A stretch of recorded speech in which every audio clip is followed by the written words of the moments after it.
ಚೆನ್ನ ಬದುಕವ್ರೆ, ಚೆನ್ನ. ಅವನು ಸತ್ತಿಲ್ಲ, ಇದಾನೆ. ಆ ನನ್ನ ಮಗನಿಗೆ ಗೊತ್ತು, ಕಳ್ಳ, ದೊಡ್ಡ ಕಳ್ಳ. ಸರ್, ಬಡವ್ರಿಗೆ ಮೋಸ ಮಾಡಬಾರ್ದು. ನಿಮ್ಮ ಅಣ್ಣವ್ರು ಹೇಳ್ತಾ ಇದ್ರು ಅವಾಗ, ಬೇರೆಯವ್ರ ದುಡ್ಡು ಕಷಾಯ ಅಂತ, ಕಷಾಯ ಥರ ನೋಡಬೇಕು, ಏಳು ಥರ ನೋಡಬೇಕು, ಏಳು ಥರ ನೋಡಬೇಕು ಬೇರೆಯವ್ರ ದುಡ್ಡು.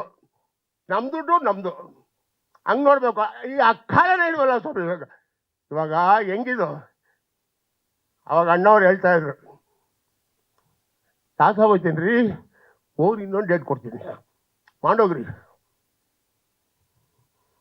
ನಿಮಗೆಲ್ಲ ಗೊತ್ತಿರೋ ವಿಚಾರ. ಇವಾಗ ಯಾರು ಸ್ವಾಮಿ ಇದ್ದಾರೆ ಆ ಥರ?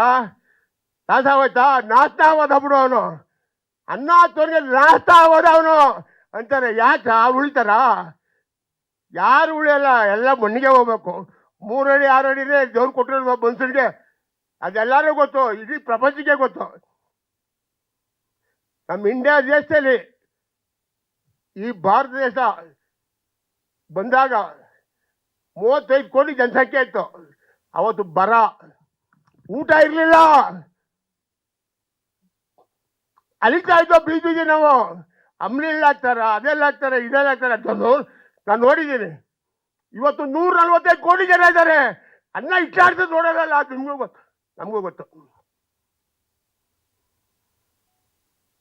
ಯಾಕೆ ಇಲ್ಲಿ ದೇವರು ಭಕ್ತಿ ಇನ್ನ ನಮ್ಮ ಇಂಡಿಯಾ ದೇಶ ಉಳ್ಕೊಂಡಿರೋದಕ್ಕೆ.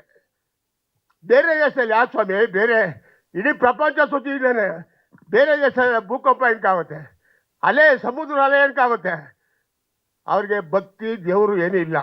ಇಲ್ಲಿ ನಮ್ಮ ಇಂಡಿಯಾ ದೇಶದಲ್ಲಿ ರಾಮ, ಲಕ್ಷ್ಮಣ, ಸೀತೆ ಅದೆಲ್ಲ ಇರೋದಕ್ಕೆ ನಮ್ಮ ಇಂಡಿಯಾ ದೇಶ ಸೇಫಾಗಿರ್ತದೆ.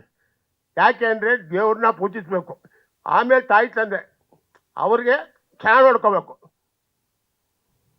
ಅದಿರೋ ಗಂಟ ಎಲ್ಲ ಚೆನ್ನಾಗಿರುತ್ತೆ.